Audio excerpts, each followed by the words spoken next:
Adam Butler, the starting defensive tackle for the Las Vegas Raiders, is currently a free agent. Earlier today, he appeared on a podcast where he openly shared his desire to return to the Raiders. In this section, I'll talk about what he said and also dive into some of the defensive tackle prospects in this upcoming draft. Even if the Raiders bring Adam Butler back, which would be a great move, they'll still need to look for more defensive tackle options. We'll explore those options in more detail later. Now let's focus on Adam Butler.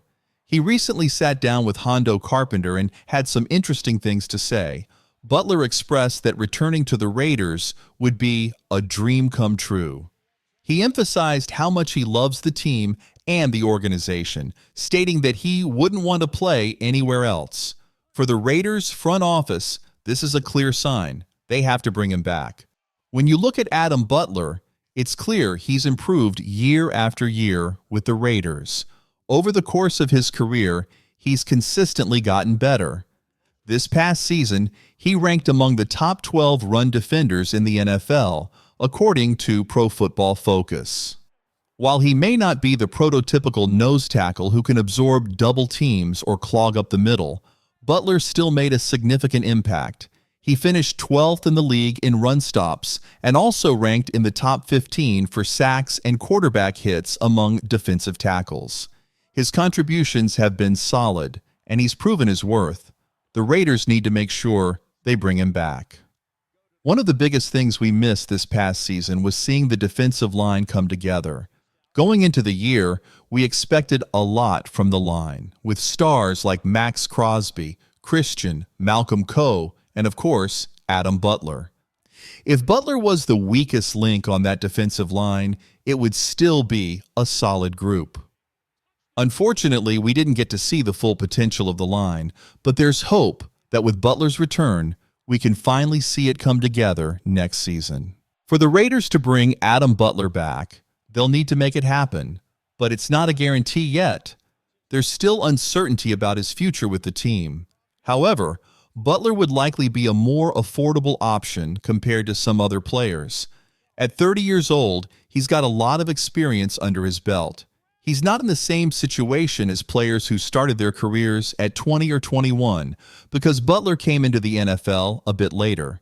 He spent more time in college and developed later than some others. Despite being 30, he still has plenty of gas left in the tank, especially considering he's played only about 7 or 8 seasons in the league. Butler is a standout pass rusher, one of those guys who can take on any offensive lineman in a one-on-one matchup. If you think about a team like the Los Angeles Chargers, for example, they might try to protect their quarterback by using a 7-man pass protection. This could involve a tight end chipping on Max Crosby, a running back helping Malcolm Coe, and sliding protection toward Christian Wilkins. This would leave Butler with a one-on-one matchup, and that's where he shines. He's quick, explosive, and tough to block. If you watch him against top linemen like Joe Thuney or Trey Smith, you'll see Butler having great success. What makes him so tough to stop is his speed, agility, and strength for a defensive tackle. He moves incredibly well, making him a nightmare for offensive linemen. If you're the Raiders, keeping Butler should be a top priority. It's not every day you get a player who genuinely wants to stay with the team.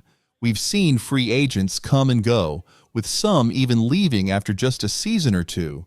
Take Josh Jacobs, for example. Despite the Raiders offering him the same contract as the Packers, he decided to leave. But Adam Butler is different. He's made it clear that he wants to be a Raider. I've personally interacted with Adam Butler on social media, and he's a high-character player who is genuinely invested in the team. It's rare to see that kind of loyalty, and it's something the Raiders should definitely hold on to. Adam Butler isn't just a player collecting a paycheck. He truly cares about being great. It reminds me of something Cam Newton once said, "Not every player cares about greatness. A lot of them are just in it for the money." But that's definitely not the case with Adam Butler. He's focused on being the best, and that's something the Raiders should really appreciate. I hope they bring him back because he would be a solid addition to the team. Now let's shift gears and talk about the 2025 NFL Draft. I want to give you a breakdown of some of the top defensive tackles entering the draft. I'll be using rankings from the NFL Mock Draft Database, which pulls together insights from analysts like Mel Kiper, Jordan Reed, Matt Miller, and others. Keep in mind, though, mock drafts aren't always 100% accurate. We've seen rankings change and predictions get off track in the past, so take them with a grain of salt. But they do give us a general idea of who to watch. The Las Vegas Raiders have the 6th overall pick in each round of the draft. So the question is, who do they target? If Malcolm Koonce doesn't return, maybe a defensive end would be the focus. Could they go for a quarterback like Matthew Stafford, Aaron Rodgers, Justin Fields, or Russell Wilson? Or perhaps someone like Shatter Sanders could be a fit. There are plenty of options for the Raiders at pick 6. If they choose to go after a defensive tackle, it's possible they'll have a few solid choices. Some people are calling this one of the best defensive tackle classes in years. Mason Graham, for example, is a player people are talking about as a potential top 3 pick. But if you're the Raiders, Graham may not be worth the 6th overall pick. I'm not as high on him as others are. While many say he's the best defensive lineman in this class, I'm not so sure. If you've followed my channel for a while, you know I have my doubts. I don't fully agree with the hype surrounding Mason Graham. When I think about defensive tackles, I compare him to someone like Jalen Carter, who was a top 3 player in his class. You could see it on tape. The pass rush, the technique, the moves were elite. I don't see that level of talent with Mason Graham. Sure, he's strong, he's powerful with a solid punch, but strength alone doesn't translate as well in the NFL because everyone is strong at this level. That said, Mason Graham could still be a guy the Raiders consider. I just wouldn't be surprised if he falls outside the top 10 picks. There are other players I'd be more interested in targeting, especially in the 2nd round. Even if the Raiders bring back Adam Butler, I would still keep an eye on some of these guys. One player I really like is Deon Walker out of Kentucky. I think he's a perfect fit for the Raiders. The Raiders have Christian Wilkins, who is ideally suited for the 3 technique position, and that's where he'll be most effective. What the Raiders need, though, is someone to play the opposite role, a guy who can fill the 1 technique or nose tackle spot. They need someone who's strong, powerful, and physical.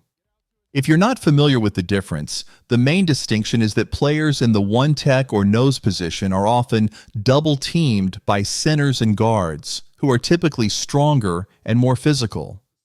Meanwhile, players in the 3 tech position might face double teams from a guard and a tackle, or a tackle and a tight end, guys who are generally more speed-based. Deon Walker fits the bill perfectly. If he's available in the 2nd round, I would take him without hesitation. There's a chance he could go earlier, in the top 20 to 25 picks, but if he's still there, he's a guy I would love to add to the team. Even if Butler returns, Walker would complement what the Raiders already have. Butler is more of a 3 tech kind of guy, and Walker is exactly the kind of physical presence they need to balance out the defensive line. Plus, with John Jenkins being a free agent and his performance not being great this past season, the Raiders need to add a big, physical defensive lineman. Deon Walker would be an ideal fit. And of course, there are other players to consider as well. There are a few more defensive linemen coming out this year who are worth keeping an eye on. Alfred Collins from Texas is another guy who could rise as we get deeper into the process. He had a strong showing at either the Senior Bowl or Shrine Bowl, and that definitely put him on the radar. Another player I'm excited about is Cam Jackson from Florida. He's a massive guy, around 6'4" or 6'5" and 345 pounds. But don't let his size fool you. He's fast and has solid pass rush technique. I'm probably higher on Jackson than most people, and I think he could be a steal in the 2nd or 3rd round. The Raiders definitely need to focus on getting some solid interior defensive linemen in this draft, especially since the depth on the inside is thinner compared to the outside. To build an elite defensive line like the one the Eagles have, the Raiders need good rotational players, and Jackson could be a big part of that. As the draft gets closer, Jackson will likely get a lot more attention, and there's no way he should be available at pick 190. That just doesn't seem realistic. There are a few other guys I like, but they're on the smaller side, so they'll probably be late day 2 or early day 3 picks. Two players who fit this category are Tennessee's Omar Lott and Anas Pebbles. Both are solid players, but they're only around 6 feet tall, which hurts their draft stock a bit, especially since we don't usually see smaller pass rushers have much success in the NFL. Guys like Poona Ford, who's around 5'10 or 5'11, have been successful, but Ford is more of a nose tackle and a run defender, not a pass rusher. Lott and Pebbles are focused on rushing the passer, and it's just tougher for guys their size to succeed in that role at the next level. That said, Pebbles had some of the best tape I saw from the Senior Bowl. He had plenty of winning reps against strong competition, although he did struggle to defend the run. If the Raiders can snag him in the 4th round, I think he'd be a great pick. I'd definitely consider bringing him in at that point. Finally, another player who's getting a lot of buzz is Walter Nolan. I think he's a good prospect, but I'll dive into more about him in a bit. If I had the 6th overall pick in the draft, I wouldn't choose Walter Nolan. Instead, I might consider trading down to pick number 22, which is where he's currently ranked. If I did that, I still wouldn't feel excited about drafting him. While I believe Walter Nolan has the potential to be a good player, I don't think he can make the immediate impact that the Raiders need from a defensive tackle. When it comes to defensive tackles, it's often easier to predict their success. For example, you can watch players like Jalen Carter and see that he's likely to become a superstar. Other players like J.J. Canny, Christian Barmore, and Devontae Wyatt have shown they can be elite pass rushers. However, injuries can change everything, as we've seen with Barmore and Wyatt, who have struggled to stay healthy. One player I would definitely target for the Raiders is Derek Harmon, a defensive tackle from Oregon. He just transferred there last season and had a solid year. He has great pass rush techniques and is strong on the field. I think he's more similar to Christian Wilkins than some other players. Even if he plays a different position, he can still fit well into a 4-man front. If the Raiders pick up Derek Harmon in the 2nd round, they'd be adding a very talented defensive tackle. This year's class of defensive tackles is impressive, possibly as good as the 2019 class that included stars like Christian Wilkins, Dexter Lawrence, Jeffrey Simmons, and Quinnen Williams. In fact, we might see 7 or 8 defensive tackles go in the 1st round this year, which would be amazing. Another player I really like is Darius Alexander from Toledo. He has shown a lot of promise, not just at Toledo but also at the Senior Bowl, where he really stood out. You can easily see which players participated in the Senior Bowl and which ones didn't. For example, there was some confusion about Alfred Collins. Was he at the Senior Bowl or not? Well, he definitely was. You can spot the symbol that indicates he participated.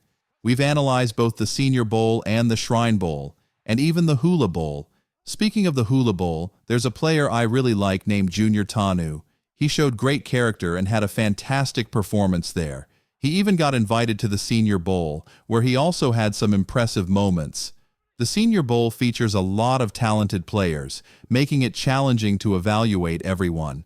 Sometimes social media narratives can overshadow players who perform well. For instance, Pebbles had a strong showing at the Senior Bowl, but I didn't see him trending much during that week. There were other players who also did well, but didn't get the attention they deserved. Take Cam Jackson, for example. He had a solid Senior Bowl. Then there's Jordan Phillips, who shined at the Shrine Bowl. This defensive tackle class is really impressive, and as the Raiders look to add depth, they might need to consider drafting 2 defensive tackles, especially if Adam Butler doesn't return. It's crucial for the Raiders to bring in talented defensive linemen. Dave Ziegler made some mistakes in the past, like not drafting Jalen Carter and picking the wrong Byron Young. He also made some poor choices with other defensive linemen. It's not just about Jalen Carter. There were several players drafted under his leadership who didn't pan out. John Spy and whoever else is involved in the draft process need to step up and find good defensive tackles, especially in this deep class. I know we need a quarterback, but we also need to focus on getting a defensive tackle. It's essential, even if we bring back Adam Butler and have Christian Wilkins on the roster. Strengthening the defensive line is key to making it one of the most disruptive units in the NFL. If the Raiders want to win a Super Bowl in the next 3 to 5 years, that's the way to do it.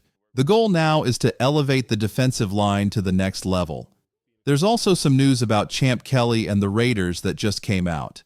Tom Pelissero reported about an hour ago that the Las Vegas Raiders and assistant general manager Champ Kelly have mutually agreed to part ways. This means new general manager John Spytek is taking over the front office, and Kelly, who was once the interim general manager, will be looking for new opportunities. This situation is interesting because Champ Kelly was technically still under contract with the Raiders.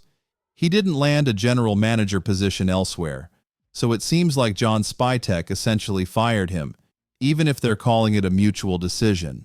Some people might argue that Kelly's interviews for other general manager jobs didn't hold much weight, but the fact that the Raiders are moving on from him is noteworthy. John Spytek is expected to take a similar approach to his role as he did with the Buccaneers. While he wasn't the general manager there, he played a key role in the draft process. The Buccaneers' current general manager empowered his team to make decisions, and Spytek was given the responsibility to lead the drafting efforts. It will be interesting to see if he adopts the same strategy with the Raiders. I have a feeling that the assistant general manager Spytek brings in will have significant power. This could be one reason why he decided to part ways with Champ Kelly. He wants to bring in someone he can trust and empower. This approach might be similar to what helped the Buccaneers achieve success. As Spytek moves forward, it will be fascinating to see how he handles the draft. Will the Raiders go for a quarterback, or will they target a free agent? The Buccaneers took the free agency route in the past, bringing in big names like Tom Brady after drafting Jameis Winston in the first round. It's going to be an exciting time for the Raiders as they navigate these decisions. It's interesting to see how the Buccaneers handled their quarterback situation. They drafted a quarterback but also targeted free agent quarterbacks. I wonder if the Raiders will take a similar approach. If they do, that means with the 6th overall pick, they can focus on improving the overall roster instead of picking a developmental quarterback, which often don't pan out. Instead, they could aim for players who can make an immediate impact, like Jackson or Powell. We're just 3 weeks away from free agency, and that means we'll start hearing about player cuts soon. For example, Gardner Minshew might be released, and we could find out that the Raiders won't be bringing back Trayvon Mullen. As free agency approaches, we'll get a lot of updates. When you have a player like Trayvon Merrick, who was drafted in the 2nd round and is considered a top 10 safety, it's crucial to try to re-sign him before he hits free agency. Unfortunately, the Raiders had a coaching change from Tom Cable to John Spytek, so Spytek didn't have the chance to bring Merrick back during the season. Moving forward, I hope the Raiders can take care of their key players during the season so they don't have to let someone like Merrick test free agency. It would be great if the Raiders could focus on keeping their own talented players, like Hobbs and Merrick, rather than spending a lot of money on new signings. As John Spytek works to build a successful team, I hope the Raiders can reach a point where they can pay their own players and aim for a Super Bowl victory. That's the ultimate goal. As for Champ Kelly and the Raiders, they've parted ways. I hope the Raiders can bring back Adam Butler, but if not, there are plenty of defensive tackles available in this draft class. Let me know what you think. Don't forget to give a thumbs up, subscribe, and I'll see you next time with another video.